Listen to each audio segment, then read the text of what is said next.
Okay.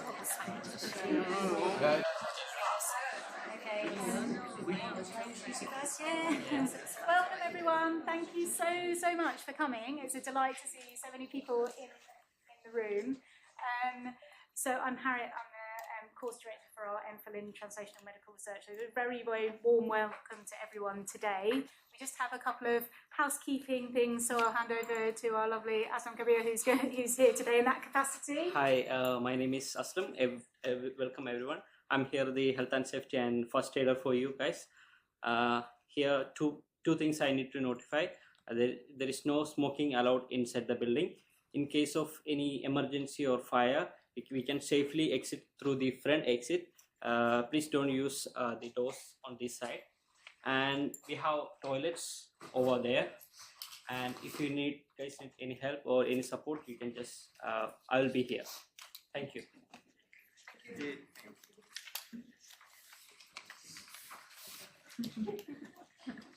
So yes, welcome, especially to those of you who have never been here before. Have we many people who've never been in this building before? Yes, okay, so welcome very much. So in that spirit, if there are no planned fire alarms today, so as Sam said, if you hear the fire alarm, then please exit through the doors that way. Toilets are just out this way and round there. But we're so happy to have you here today. And this is a joint event today as part of, as you know, a lot of you are here as part of the School of Clinical Medicine's 50 years celebration. So have you had a nice day so far? Yes, I've heard excellent things, so that's fantastic. And then the second reason we're here is to welcome our offer holders for our brand new MPhil in Translational Medical Research.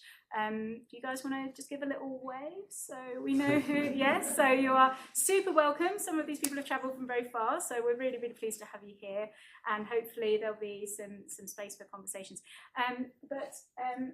So we're here today to talk about have a discussion to really spotlight the work that the department are doing on translational biomedical research. And so our mission in the department is to translate our world-class fundamental research into interventions that positively impact health and well-being for people everywhere.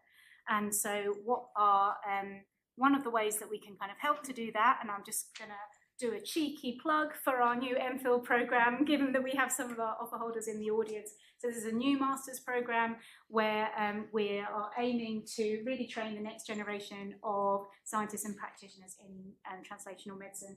And so we do this by giving them experience in state-of-the-art research, so being hosted in labs in the department and elsewhere, and having taught elements in what it's like to do clinical and translational research. And really to help train this new generation. And so as part of that, there are some specialised themes, which are, oh, sorry, I realised I didn't make space for the subtitles on this slide, so I do apologise. But so the specialised themes reflect our kind of research expertise in the department. So we have translational immunology, which is based in the Cambridge Institute for Therapeutic Immunology and Infectious Disease, or CITID, which is based here in the Jeffrey Chair. And we also have pandemic preparedness, which is based in CITID, and then the cardiovascular and respiratory biomedical research, which is based in the HLRI building, which you may, I don't know if you've seen on your travels as part of the anniversary today, no, but and then our acute and emergency care, which is based in COH in our emergency care section. So tell your friends if you're interested in the programme, reach out. I'll leave some details at the end. But that takes me really to welcome our panel speakers today. So maybe if we can join us at the table. So we have Professor Jorgen Modis, who is academic director of the course, as well as a professor in molecular immunology, and Professor Mena Clackworthy, who is director of CITID and Professor in Translational Immunology. So welcome. Thank you so much for giving up your Saturday to share. So I guess what people are often interested in is kind of starting with a very bit of background about how, what brought you to be interested in translational medical research. Okay, so I can start. As some of you might have guessed from my name, my first name being Menna, I'm actually originally from South Wales, and I don't have any medical people or scientists in my family, but I guess that I always had a sense that I really wanted to do something that would make a difference and contribute to society. And that's probably what I said in my interview for medical school, and it's still true today. When I went to medical school at Cardiff, and at that point I actually had no idea there was such a thing as a doctor that could also do medicine. So I'm a kidney doctor, and I look after patients these days with kidney transplants or kidney pancreas transplants. But I didn't realise that you could do medicine and alongside that also do research. So now I run a lab that studies how the immune system works in organs alongside my clinical practice. But again, what motivated me to do that really was thinking about how you can make a difference maybe in the longer term. When we see patients day to day, of course, it's really great to be able to, for example, make sure that they don't get rejection and they keep their transplant. But you're affecting a small number of people, but potentially with some of the things that we discover, we can make a much bigger difference to many more people. So I guess that's it for me. Yeah, amazing. I started from the basic research sort of. The way I got into it is I wanted to understand how life works, the inner workings of life, and that developed at a very young age, a curiosity about how things work, and that's what got me into science and biochemistry eventually at the undergraduate level, and I developed that on a very academic level and basic research level for many years. And actually the translation came later, much later. I would say after I moved to Cambridge in 2014, and it was really a result of being in the Department of Medicine and being on this campus surrounded by biotech and pharmaceutical companies and having an engaged tech transfer office asking us about our latest and greatest discoveries, and that led me into it, and that one thing led to another. Then we filed some patents on some of our discoveries, and we thought about the implications of the work we were doing and how it might have a real impact or a potential impact. And I found that actually that opened a whole new sort of avenue for me. It was really a revelation, because I was intrinsically motivated by the curiosity aspect, but realizing that actually understanding how things work really can have a direct impact on applying the discoveries to making new medicines and new therapies. That was really a source of tremendous motivation and satisfaction when it worked. So I think that was a real driver, and that's been something that came much later in my career. So it's been kind of a two-phase thing for me. But yeah, I'm now a complete convert on the translational medical research. Yeah, and it's interesting how that. So there are many paths to this outcome, and no one way for this to happen, isn't it? And so obviously we often work in our niches. So what made you excited to work in your particular research area, or kind of how have you always been passionate about that particular area, or did you pivot at various points? Yeah, so my lab studies the immune system and how it works within tissues. So maybe when I was in medical school, the concept about immunology was that immune cells develop in bone marrow predominantly. They come out into blood, they go into your spleen and lymph nodes where they're activated to do what they need to do, for example, produce antibodies. But we now know, and this has really opened up in the last decade, that every organ actually has a whole network of immune cells. Some of those never come into blood, so a lot of what we know about human immune responses in regard to organ immunity is limited. So I guess I came into immunology having done general medical training, right? So having done my house jobs in Cardiff, I then came to Cambridge to do my SHO jobs and went through a variety of specialities, but including neurology and renal medicine, which is obviously ultimately where I ended up. And what I could see there was that many of the diseases were actually immune mediated and poorly understood, and really the excitement that if we could understand more, of course, we could treat better. And now, even as I've gone on, I would say it's sort of controversial, but probably the immune system is the most important system. Actually, immune responses determine outcomes in diseases we didn't think of previously. Of course, if I said immune responses determine your vaccine response or whether you've got rheumatoid arthritis, you'd say yes. But now we know, for example, if you had a heart attack, the immune response afterwards will determine whether you scar or not. If you have a stroke, similarly, and even neurodegenerative diseases like Alzheimer's and Parkinson's disease have an immunological component.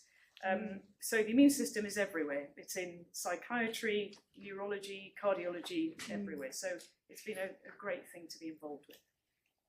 Perhaps not. Well, we had a speaker this week who was similarly saying the immune system is central to all functions. So it's we're all in it.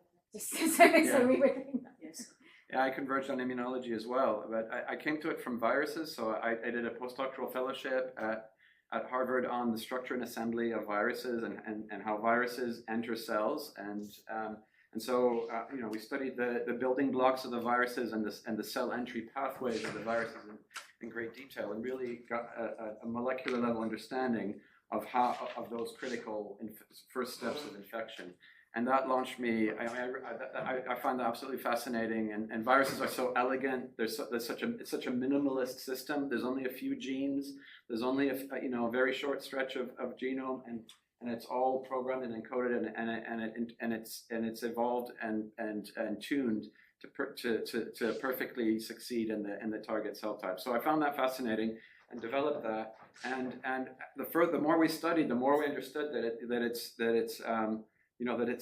this balance with the immune recognition, immune response, and how the cell interacts with the virus and recognizes the signatures. And so I really then developed a passion for innate immunity, in particular the immune system and the innate immune responses. And so we studied how RNA the viral RNA is sensed when it's delivered, and that's something that we're still studying in great detail. And it's not just viral RNA is bad and causes inflammation, causes infection. There's all sorts of other levels. So we now understand that actually viruses and viral DNA, integrated viral DNA, is a huge part of our genome and every genome. And it's hopping around, and it's not a rare event. It's like a constant activity of transposition of genes of viral origin in our genomes. And we've only just sort of come to the realization in the last few years that how abundant this is and ubiquitous, and actually that in some cases genes of viral origin have been co-opted to fulfill essential functions in human biology. So the human placenta is formed by viral membrane fusion protein. Gametes are fused together in plants by genes that are retroelement origin. And even in brains and synapses, there's RNA transferred from one synapse to another in viral derived capsids called ARC. So I think these examples to me are really fascinating because it really shows that we've co-evolved with viruses over the entire history of life, and that our histories are just inextricably intertwined, And I think that raises the thing to a whole new level. It's not just us fighting the viruses; it's us co-evolving with the viruses, and actually we've really only scratched the tip of the iceberg. So that's what my lab's mostly working on now, in the molecular immunity unit in the MRCLMB, which is part of the Department of Medicine. Yeah, no. So I'm also a virologist, and so knowing viruses are these expert molecular biologists is. They have a lot to teach us, is what I always tell my students as well. So, I was just thinking. So, I'm also an alum of the clinical school, And so had some friends out for dinner last night, and we were discussing one works for the NHS and the other works for AstraZeneca, and then we were having a debate about the roles that the role of, you know, our context of shrinking funding and sort of being much more strategic and targeted, perhaps about what is being funded on a national scale. This was for the NHS side, and the role that discovery, kind of blue sky thinking, plays in really providing a launch pad for translational research, and or whether things have to be very intentionally translational from the beginning. So I'm interested, obviously you've worked a great deal at this intersection. Is there a particular project or study that you've had that has been particularly exciting to work on so far? So I think probably the most important discovery my lab has made is that immune cells in one organ, so specifically the gut, actually can be activated and educated there, and then migrate and take up residence in the meninges, the membranes that surround the brain, but also even the extravascular compartment of the brain. So we've discovered a direct link between gut and central nervous system. And that has, so we've shown that for the type of immune cell that makes antibodies, so B cells and plasma cells. We've also shown that for T cells, CD4 T cells. And CD4 T cells are major producers of cytokines, so signaling molecules. And in mouse models, some of those signaling molecules, one called IL-17, but some of those signaling molecules have been shown to affect neuronal function, so things like behavior, anxiety traits, memory and learning. So we suddenly have found a direct link between the two. And it's meant that we've used a lot of mouse models, because you can imagine it's quite hard to simultaneously sample gut and brain and meninges from humans. But in our mouse models, we've been able to show those direct links and even use some really cool tools. So we have a mouse that's been genetically modified so that all of its proteins, all of its cells express a protein that is green, but if you shine an ultraviolet light on it, that protein becomes red. So we were able to do an experiment where we did a colonoscopy on a mouse with this UV light on the end, photoconvert only the cells in the gut wall, and then look 24 hours later, 48 hours later, as to where those cells went. And we could find them definitively in the brain and in the meninges. So, an amazing finding. So how can we use this? Well, one of the things we've just filed a patent on is that it would then, what we focused on initially is, can we augment the defense of the meninges and the brain? So many of you will have heard in the news, meningitis, bacterial meningitis has come up a number of times in recent months. And at the moment, those vaccines involve giving something intramuscularly, invariably effective. What we found, at least in a mouse model, is that we can modify a bacteria that normally lives in the gut, Salmonella, and causes trouble. We modify it so that it no longer causes diarrhea and gastrointestinal upset, but is expressing proteins that are found on some of these organisms that cause meningitis. So then in a mouse, we've shown proof of principle, we have an oral vaccine for meningitis. So that's one obvious example of how you could potentially use this. Imagine how much easier that would be to distribute in a low middle income country, etc. And then, it's got a bunch of implications for all those other diseases where there are links. I mentioned Parkinson's disease. You may not know this, but patients with gut inflammation or inflammatory bowel disease have a threefold increased risk of Parkinson's disease. And some of the abnormal protein aggregates, alpha-synuclein, that are found in the brain in PD, a decade before people have issues with their brain, you can find these in the gut. And it may be that we found the reason why, this trafficking, but also gives us an access to manipulate. So I guess that's sort of one of the findings. I'm really excited about what we can do with it. Fantastic. Yeah, on our side, we've been focusing for some years now on a key innate immune receptor of viral RNA. So it's a protein called MDA5, and it's one of the key sensors of infection-associated RNA in the cell cytosol. And this protein is constantly scanning around for signs of imbalance in the RNA population in the cell. And if there's a long double-stranded RNA that shows up, that's typically a sign of infection. It can be a viral RNA or a cellular RNA, by the way. For example, if splicing goes wrong, you end up with double-stranded RNA in the transcribed RNA for that transcript. So this sensor, what we've been able to do with all the tools that we have available to us here in the campus, is to drill down on exactly how the sensor works, how it recognizes RNA, how it discriminates between viral and cellular RNA, or healthy and infection-associated RNA, and through that molecular understanding, we've been able to map exactly how things can go wrong with this protein. So it turns out that it's a massive hotspot for genetic variants and disease-associated variants. So there's something like 1,600 natural variants in the gene that encodes MDA5 that have been linked to human disease, mostly inflammation, autoinflammation. So interferonopathies, chronic inflammation. These can be quite devastating syndromes, like Hardy-Gutierrez syndrome, for example, that is, is a serious autoinflammatory disease. And it's been known for a while that mutations map to the MDA5 gene, but we didn't know how that caused inflammation. And through our detailed structural analysis by cryo-electron microscopy of the protein bound to RNA, we're able to exactly visualize and physically see where the mutation is and how it interferes with the RNA recognition function of the protein.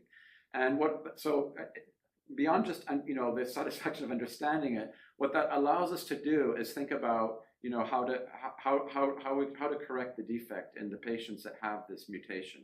And so this led to a collaboration with Apollo Therapeutics, which is a company that's run through the University of Cambridge with funding from venture capital and other sources. And they helped us run a high throughput screen for small molecules that would come in and bind specifically to the mutant protein and dampen its activity, because it's a hyperactive, it causes excessive signaling.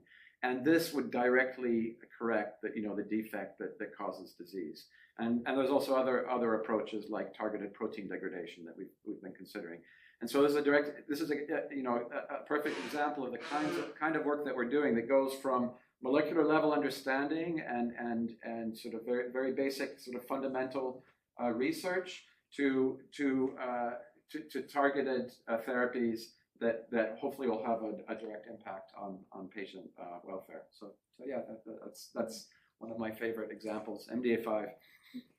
Yeah, no, that's tremendously exciting, but also, I mean, the project you described is enormously technically challenging, presumably, and many, like, you described the kind of the progress of the discovery through to potential translation sort of very easily, as if every step is very easy to arrange the various stakeholders required.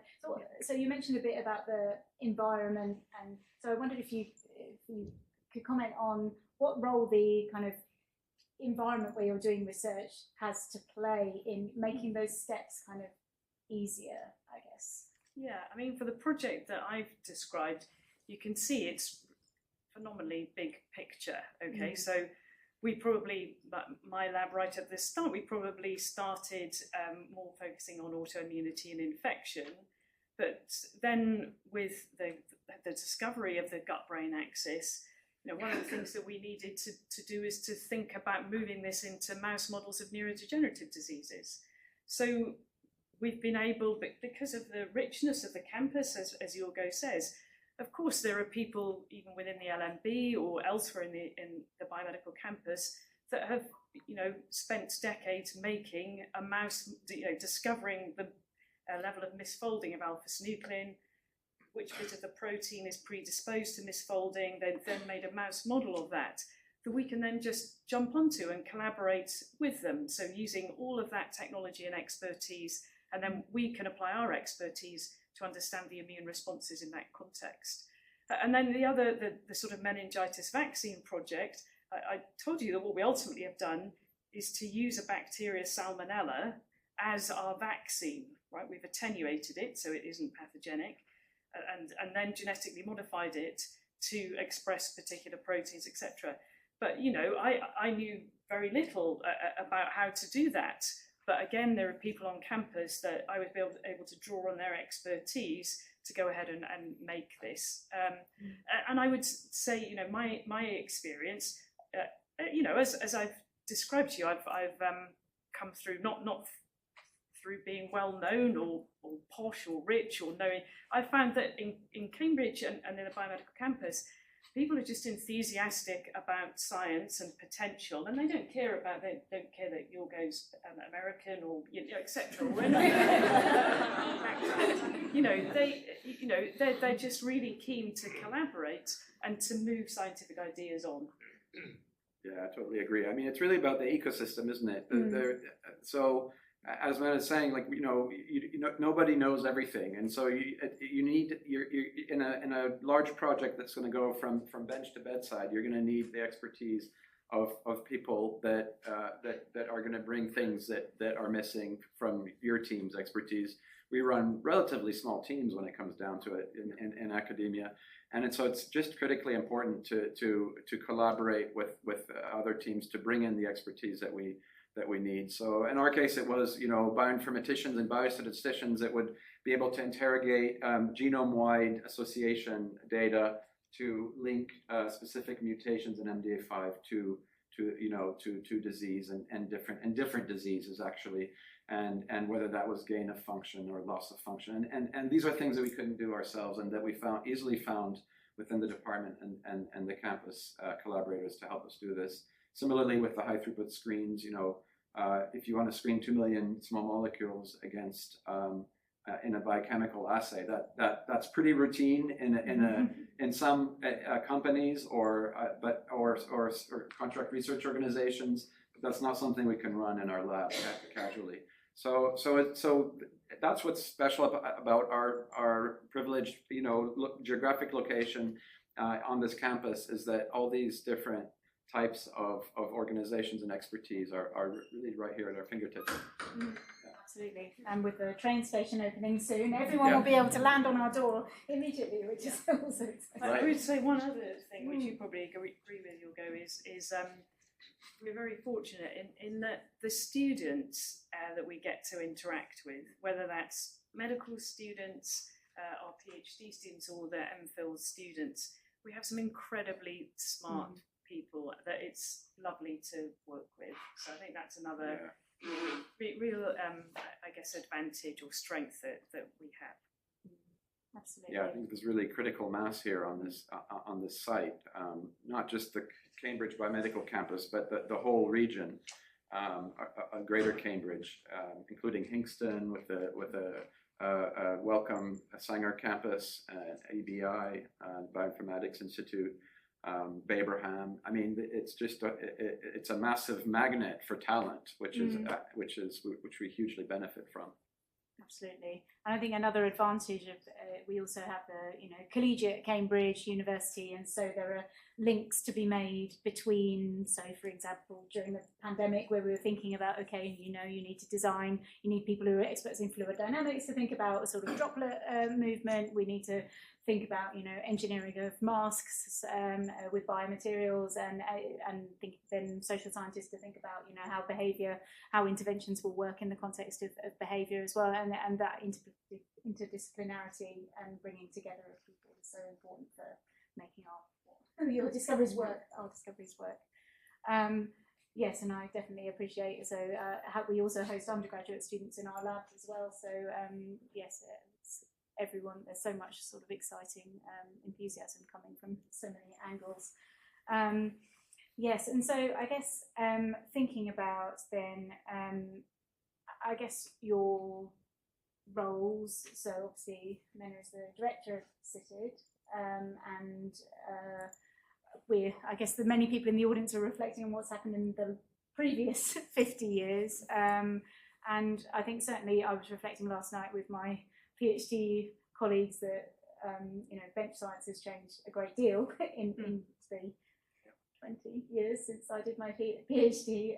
But are there any things that you feel that will change a great deal or are changing a great deal right now? I mean, you touched on a couple of things. Yeah, I think as I look at what I think is going to bring a step change to medicine. So to understand any disease in any tissue, what we've done historically is to try and sample it ultimately. And 50 years ago, I guess, when the clinical school started, the way in which you tried to understand what was normal in a tissue and how that had become abnormal was to do like microscopy, right? So you stain whatever tissue it is, you look at it, and you describe the disease based on differences in cell morphology or number or shape or position, very simple metrics. If you fast forward now, when we take a piece of tissue, and in fact in the last couple of years these technologies have come online. Jorgo mentioned RNA, and you'll recall DNA, RNA, protein. We can now measure RNA on a histology slide. Okay, so we can assess a piece of tissue and identify the transcripts, so several hundred transcripts in an individual cell, and therefore define its position, therefore define the cell type, but also how it has changed. Does it have more or less or other transcript? So it means in the total slide we go from trying to make a diagnosis or a disease category or to give a prognosis based on maybe 20 morphological features to having 20,000 different bits of information about that. And that's called spatial transcriptomics, and there are some platforms that are coming through. We're using them experimentally or in research to define different diseases. At the moment, they're too expensive to be applied in the NHS, but I think that it will be what's coming, and that will change discovery about the pathways that are driving disease and therefore how we can intervene. Beyond the spatial technologies, we're also able to make single cell suspensions or take blood samples and measure RNA within individual cells. And that has already really changed. We've even found new cell types we didn't know existed based on that information. So I think that is one thing. But the second thing is, of course, that raises the question, how do you analyze that data? And what do you do with that data? And analyzing it, clearly we can't hold 20,000 bits of information about every cell in our mind. And so this obviously requires computational skills, and so a whole different kind of biomedical researcher where really they might never do wet bench science, but also, I have an associate faculty position at Sanger, and we're collaborating with someone there who does generative AI. So that is, one of the projects we're working on is you take biopsies. In this case, we're actually looking at kidney biopsies, and you model and simulate what would happen if you took away a single cell or a single molecule on a cell. So for example, in an inflammatory kidney disease like a glomerulonephritis, you model what would happen if you took away one kind of macrophage, and you can predict the effects on every other cell type, and therefore ultimately whether it would be a useful treatment or not. So the idea is that this will mean you don't need to do so many wet bench experiments, that these generative models can predict, or at least help you. I still think we'll always need wet bench experiments, but they may help you to triage and prioritize what are the experiments you're going to do, what are the most important things to test. So I think it's kind of an advance of technology itself, which is ultimately hardware or molecular technology, but also computational technology and AI. Yeah, indeed. And so, in terms of our part to play in CITID in being at the forefront of those changes, what role do you think, or do you have ambitions for CITID moving forward into this new?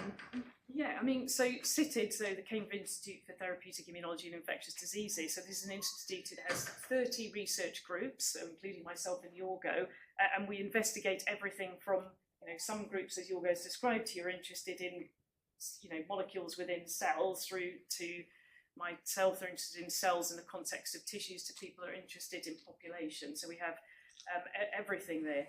But, I see our role as, first of all, embracing these technologies and trying them out in human tissues, so championing that, and also training the next generation of biomedical researchers so that they're able to use and harness these technologies.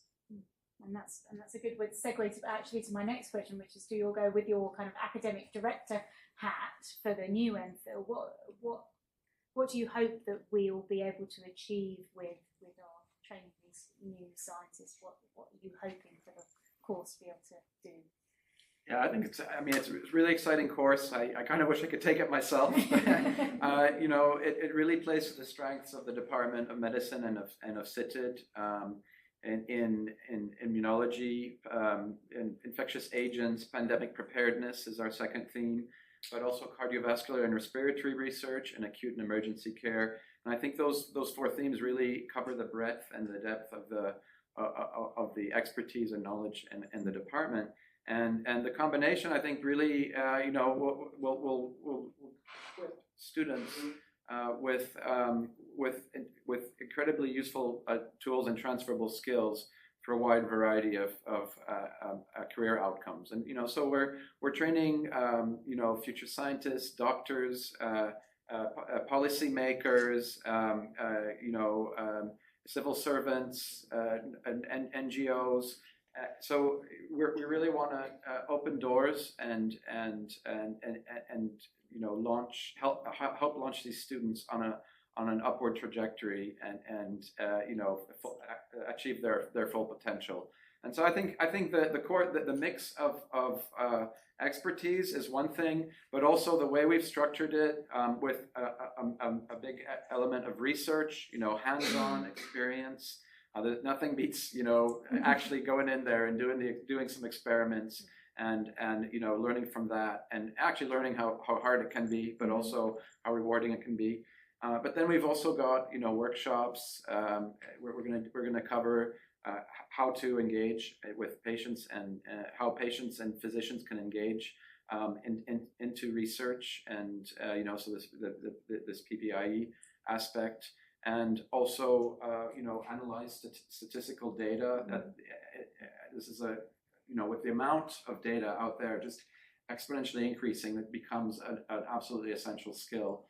So I think I'm hoping we've just got the right mix of training and in terms of skills and experience in this program, and I think it's going to be a success. So yeah, looking forward to the first year. Yes, me too. First year starting in October. Absolutely. Well, I definitely want to leave some time, because obviously we've got lots of interested and engaged people in the room, so some time for some questions. But I think it's also so nice to actually pause and think, because the day-to-day of science is frantic, let's say, and it's nice to pause and think about why we're doing what we're doing, which we don't always get time to do. But for those in the room, do we have any questions for Yorgo or Menna, or comments? I mean, I know many of you may be working in these fields as well, so you may have comments as well as questions. I'm just wondering, this MDA 5 that we talked about, is there any relationship that you know of between that mutations in that and the generation of this chronic inflammatory change of aging? Yeah, that's a good question. So inflammation and aging, there is some strong links there and interest. The MDA5 dependent inflammation that you see actually shows up very early in life, and so it shows up in children. And but that's where we first found the mutations, because they're the severe ones. They're the ones that really cause an immediate threat to life. But it turns out, with help of our bioinformatician collaborator, that there's a whole range of effect sizes and the different mutations. So of these 1,600 mutations I mentioned, some will cause these severe interferonopathies early in life, but others are much milder mutations. And in fact, some seem to hardly affect the activity of the protein at all, and don't really cause much apparent disease. A patient never checks into a clinic and feeling unwell and gets their genome sequenced, that mutation never gets pinned on a disease.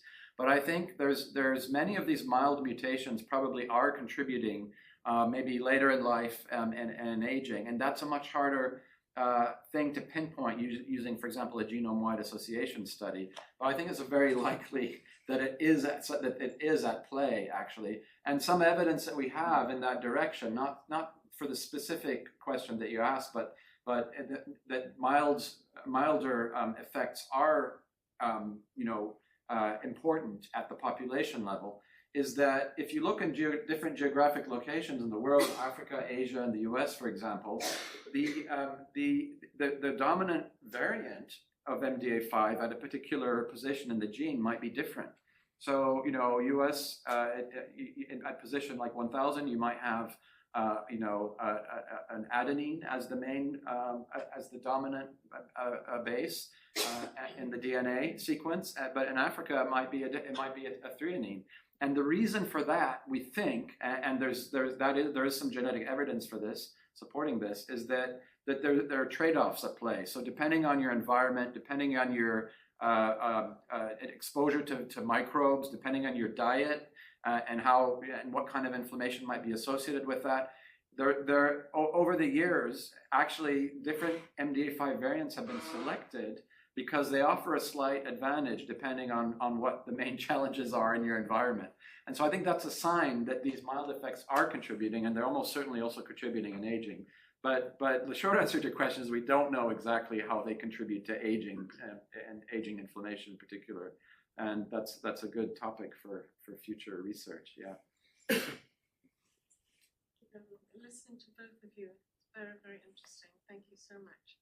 I wanted to ask you, Hugo, once you make a discovery, the direction that your translation goes in seems almost serendipitous as to who is around you and what the latest flavor of the month is. How do you decide?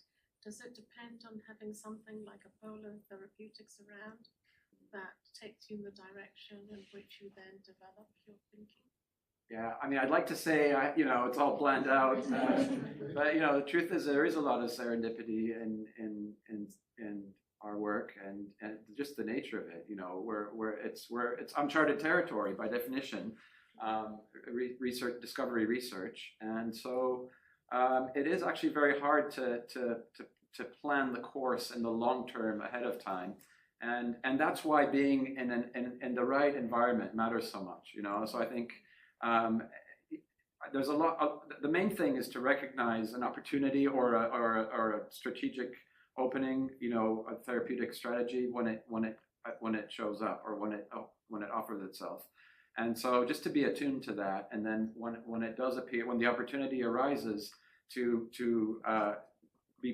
proactively seek advice or collaborators and to utilize the resources available to the maximum extent. But yeah, there's a lot of randomness and serendipity to it, and yeah, I'm not sure. I mean, maybe that's a good thing, but yeah, I'm not sure how to. I can't advise on how to control that. Yeah. Yeah, I mean, I would say for us, once you've made a particular discovery, and actually perhaps this is something that comes as you get older and you think more about how long everything takes in science, which is a very long time, is that I think we have been a bit more thoughtful then as to what disease or what area we take it into, And for myself, that's based on impact. So, thinking about how many people have a particular disease, how big a problem is it, and how much of a need is there in that area. Part of that is perhaps a ethical decision, but it's also a very pragmatic decision, because as Jorgen and I have both described, if you start to think about filing a patent and ultimately then you need to get investment, of course the fact is that you're more likely to be able to leverage investment if you're dealing with something that's very important and very common. So I think it's actually where those things align. But you do have to, I think you have to select very carefully how you take something forward, because the experiments we do, it takes so long that the gut-brain projects that I'm describing, that's taking us 10 years to work out all of those different cell types and to do all of those experiments. Right? So I need to select really carefully what I'm going to do in the next 10 years. If I really want to make a difference, which is ultimately what we all want to do.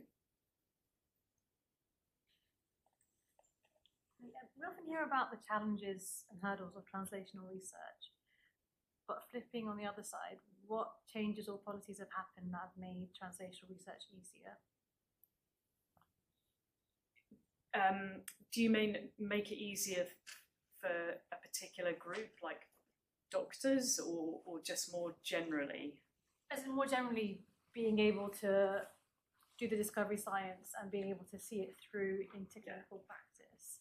Yeah. So I think that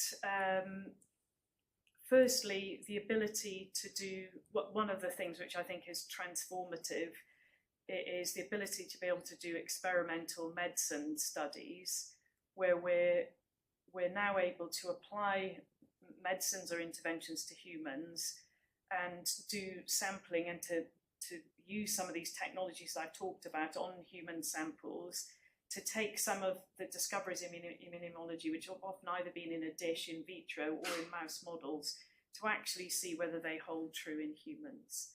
And some of our ability to do that has relied on new technologies like spatial transcriptomics, where we can take a tiny bit of tissue but still get loads of information from it. So I think, experimental medicine is transformative. It also allows clinicians to really get involved in research. There are partnerships. So I have partnerships with full-time NHS clinicians who mainly recruit patients, but then we're able to work together so that those samples come through.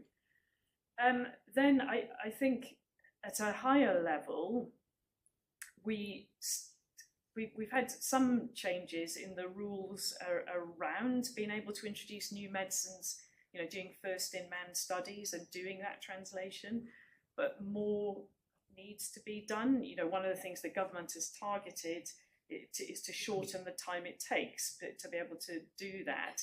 That's still challenging. I would say when I'm involved in a number of these experimental medicine studies, it still takes way too long to set these things up, to close contracts with pharma. So I think more needs to be done there. I think there are examples of other countries that do it better and therefore have an advantage. So, for example, China, the length of time or the administrative needs that are put on companies when they have a molecule they want to do a first in human in are way less than we have with the MHRA. And Australia has just taken on an analogous policy to China to make that quick. And I think the UK needs to look at that and to make sure we're internationally competitive. Maybe one other thing is just training as well. For those of you who are coming to the 50-year thing and have done medicine and are used to kind of the concept of a clinician scientist, I think the whole beast of a clinician scientist is in danger. The amount of administrative burden that is placed on trainees has now become such that many of them are so demoralised. So we need to do something about that, or we will actually, clinician scientists won't exist. And it is important, whilst of course basic scientists like Jorgen make so many great contributions, actually having an environment where you have a mixture, where you do have people who are trained as doctors that are involved in science is critical, and we need to do something about that in the UK, or yes, we're going to be in trouble. And I think, yes, go for it. Just thinking about clinical trials, it's something which is really complicated and is a double-edged sword, because many years ago we were deeply involved with the T-cell activation therapeutics for that, going very, very strongly on the whole field, until there was a disastrous clinical trial which was done in Northwick Park, if you remember the Elephant Men, and with the stupid way in which it was conducted, and the company that actually did it, which was T. Gennaro, the German company, and they used the wrong animal model. And so what that actually did to our research was it killed it for a number of years, because nobody would talk to you about T cells because they're too dangerous. And that was quite an effect. And until then, I was always getting frustrated, like the rest of the room, in terms of why does the MHRA take so long? And speed it up, speed it up, speed it up. And I'm all for speeding it up, but it has to be done incredibly carefully, because if you're not careful, you'll end up like you. But someone will end up with a major story on the front of the Sun with Elephant Man again, and you'll find that the area that you are actually trying to speed to the clinic is held back. So it's a very complicated thing. No, I agree, but I think the predominant holdups are not around the safety data. So yeah, of course, everything we do has to prioritise patient safety. But I think in terms of the world, the way the world looks back at us is critically important in terms of getting the investment and getting everything together.